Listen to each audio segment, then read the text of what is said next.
Welcome back to the GSMC Sports Podcast brought to you by the GSMC Sports Network. I just finished giving up my takes on the NBA All-Star Reserve selections and just as a whole how I would fill in the injury replacements and all of that. Sticking with the NBA here, we're going to be moving on to LeBron James and the Los Angeles Lakers. Now, there was sort of a weird amount of traction surrounding this idea that a trade was going to be going down, that either from LeBron's side of wanting out or the Lakers trying to sort of unload in this middling year for them and get some sort of value for LeBron. It was very weird. I thought no chance this was happening the entire time, but I thought it was notable that there at least was all the conversation that there was.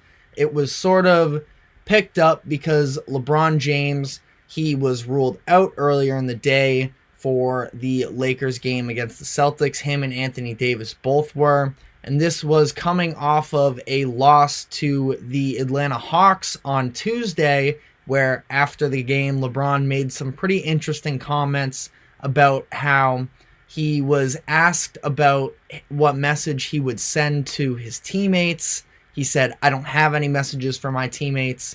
And then he sort of started stumbling on to something. They ended the interview and he actually thanked the person that cut him off because he said that he was going to, it seemed like he was going to say something about, I don't know, his teammates, or it was going to be something reckless. It was going to be something that broke the internet. And instead, we were just sort of left with this speculation on what he was going to say.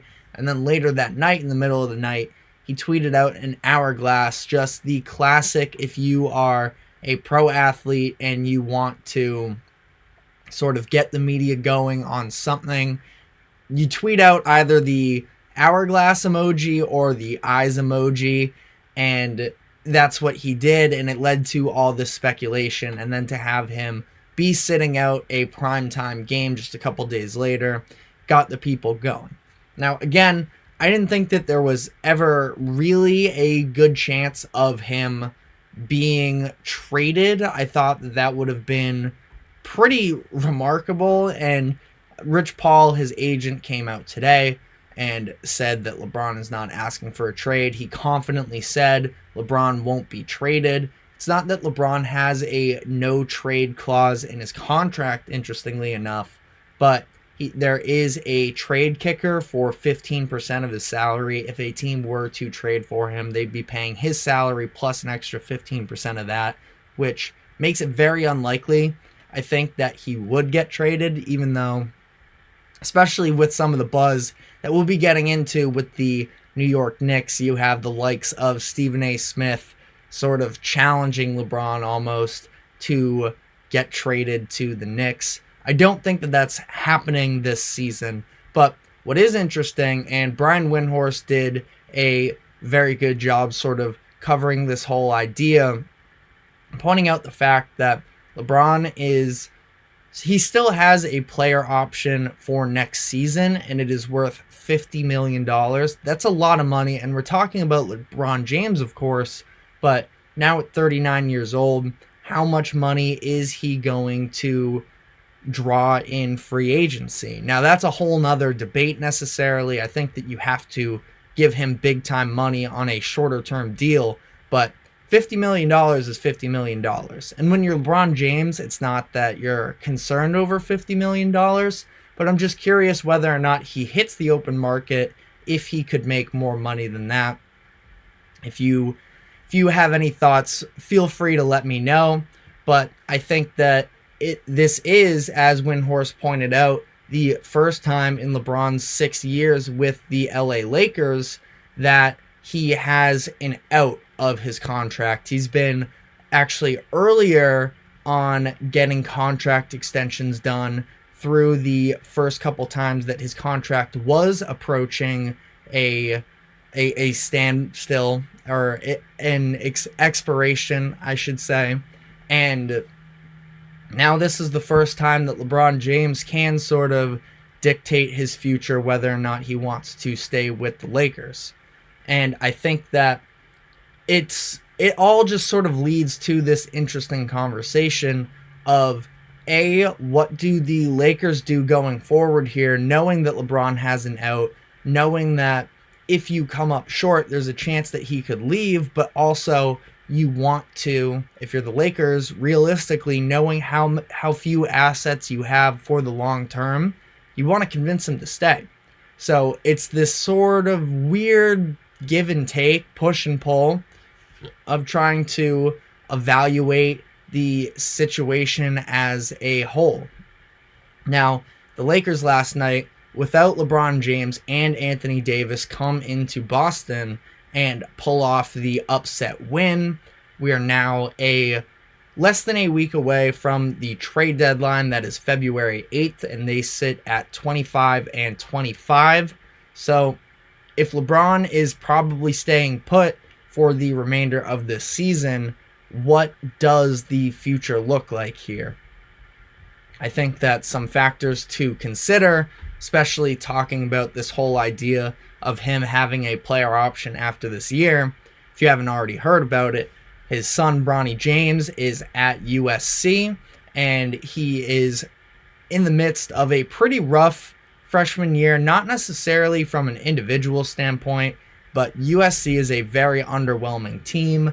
They lost Isaiah Collier, one of the top recruits in the country. He was out with an injury earlier this year, and he's missed a lot of time. And Bronny James himself obviously came into this year following an instance of dealing with cardiac arrest during the summer, so he didn't even get to have the full training practice and training camp coming into the season, and now he's coming off the bench, and he's playing fine.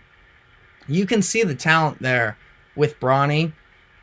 If I were any sort of a credible advisor to Bronny, I think that he would probably benefit from at least one more season in college. I think that what stands out to me the most, I think, is sort of the lack of conviction he has with his decision making. He's playing for a USC team that has a lot more experience behind them, some years behind their starting rotation players coming off the bench as well. He is just about, if not the youngest player in the rotation for USC, the second youngest player.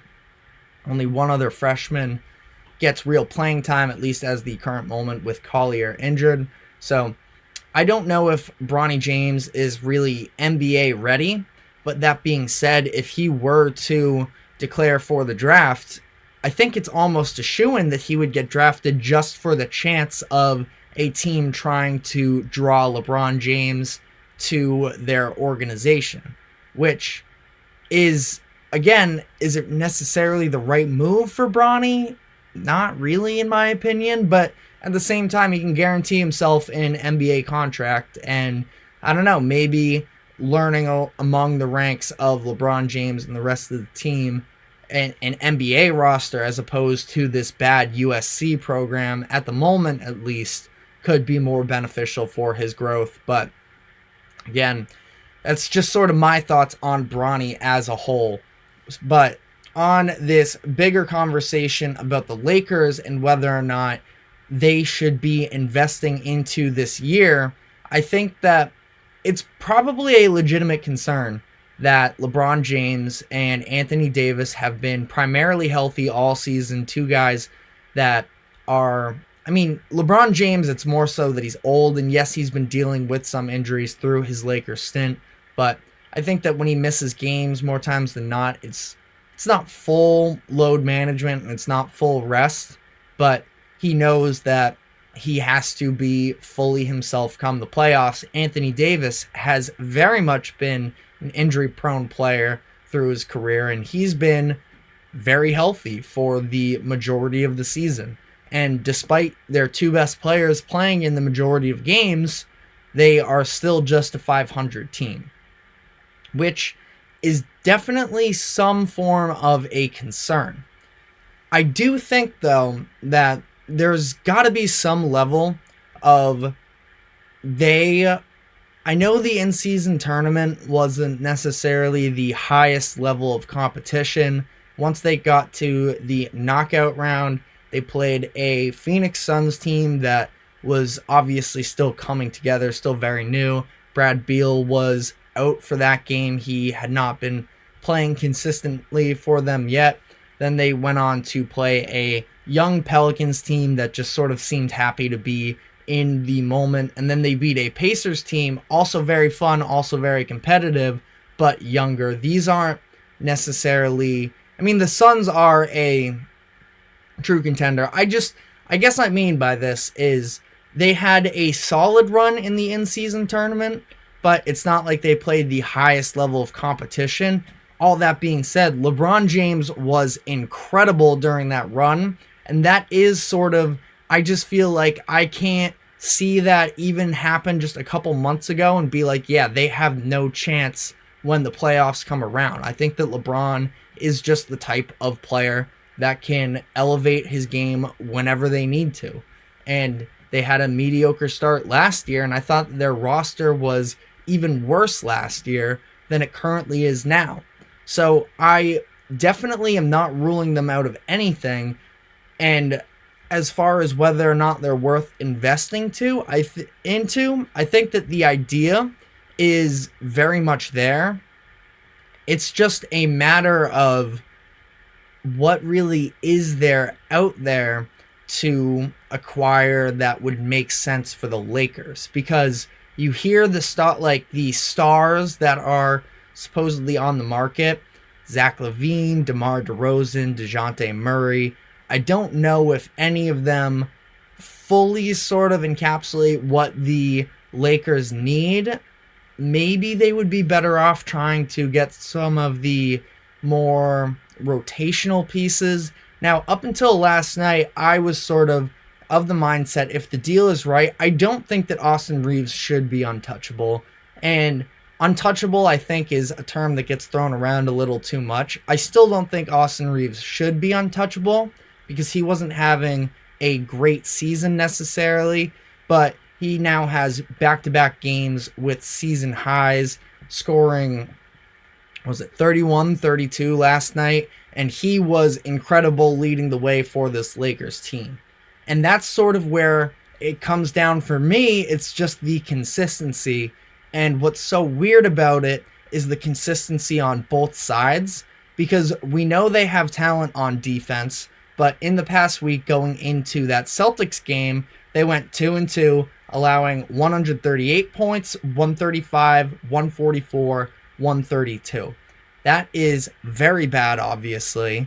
And then last night, they hold the Celtics, who are an incredible home court team, to just 105, made them play sloppy basketball, especially early in the game. And the Celtics sort of, to some degree, were just missing a lot of open shots on their own. But I thought that the Lakers stepped up to the matchup, especially when they weren't expected to be in that game. And then the other part of that game particularly was the three-point shooting, where, yes, this is the NBA in 2024. It's kind of hard to never get hot from three, but last night we saw, elite shot making from Austin Reeves in particular, but D'Angelo Russell was hitting threes as well. Jared Vanderbilt, who's shooting 25% on the year, he hit a couple threes. And the Lakers, who are 28th in the NBA in three-pointers made per game, they go 19 for 36 from three, which is good for 53%, which is just an unheard of performance if you watch a lot of these Lakers games traditionally. Which, again, when you're talking about this inconsistency, I think it starts to lead to the conversation of Darvin Ham and the coaching. Now, we do this every couple of years with a LeBron James team and blaming the coach, saying he's not good enough. I don't love Darvin Ham necessarily, but we just do this too much for me to really put it all on the coach. We saw it with Frank Vogel just a couple seasons ago. We've seen it with Ty Lue. We've seen it with everybody that has ever coached a LeBron James team, other than Eric Spoelstra. That's maybe not totally fair, but I also don't think it's totally fair for Darvin Ham to be getting all of the blame. So do I think that he's a great coach? No. He's really been messing with some of the lineup stuff for them, trying to figure out who he wants to start, taking Reeves and D'Angelo Russell and sort of flipping them back and forth between starters and coming off of the bench. And the struggling with consistency definitely sort of falls on his lap. I don't know that there's a solution necessarily mid-season that they could make to get rid of Ham and find somebody else. I think it's worth the conversation, but again, it's something that we've just done so many times with LeBron James-led teams that I feel like they just sort of have to ride it out here. And I'm interested to see, I feel like they have to make some type of move. I just don't know if there's any sort of championship-altering move that's on the market, not just for them, but for any team in the NBA this season. But I guess we'll see. We are going to be heading into the weekend, obviously. Maybe some traction picks up there. Again, it is February 8th, which I believe is... I'm not going to do the math off the top of my head, but it's either Wednesday or Thursday. So as we get closer to that date specifically, we will obviously keep you updated. We are going to be taking another break here. When we come back on the other side, we're going to be talking about the New York Knicks, who are on a 9-game win streak. So stick with us. We will be right back.